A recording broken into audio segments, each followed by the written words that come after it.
पुणे अत्याचार प्रकरणात रोज नवीन अपडेट समोर येते। घटना घडल्याच्या 72 तासात पोलिसांनी आरोपीला बेड्या ठोकल्या।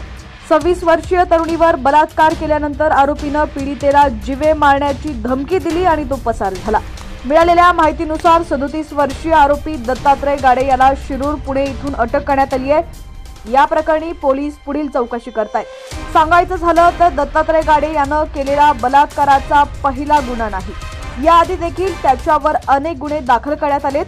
पोलिसांनी दत्तात्रय रामदास गाडे याचे आई वडील आणि गर्लफ्रेंडची देखील चौकशी केली आहे। चौकशीत आरोपीच्या गर्लफ्रेंडनं धक्कादायक खुलासा केलाय।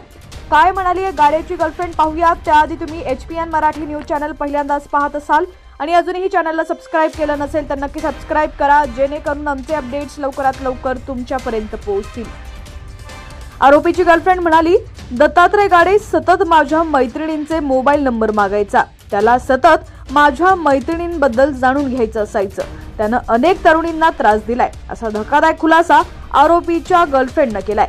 मिळालेल्या माहितीनुसार आरोपी गाडे याच्यावर यापूर्वी चोरी, दरोडा, चेन स्नॅचिंग यासारखे गुन्हे दाखल आहेत।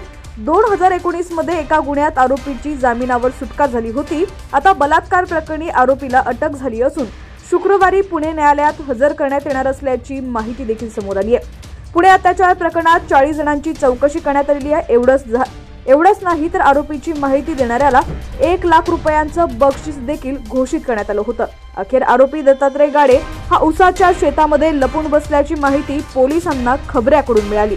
त्यानंतर पोलिसांनी रात्री 1:30च्या सुमारास आरोपीला बेड्या ठोकल्या। ताब्यात घेतलेला आहे पुणे पोलिसांनी। जी इन्फॉर्मेशन मिळाली होती त्याच्यावरती वर्कआउट करून त्याला त्याच्या गावातूनच ताब्यात घेतलेला आहे। बाकी डिटेल माहिती माननीय आयुक्त सर प्रेस कॉन्फरन्स मध्ये। काय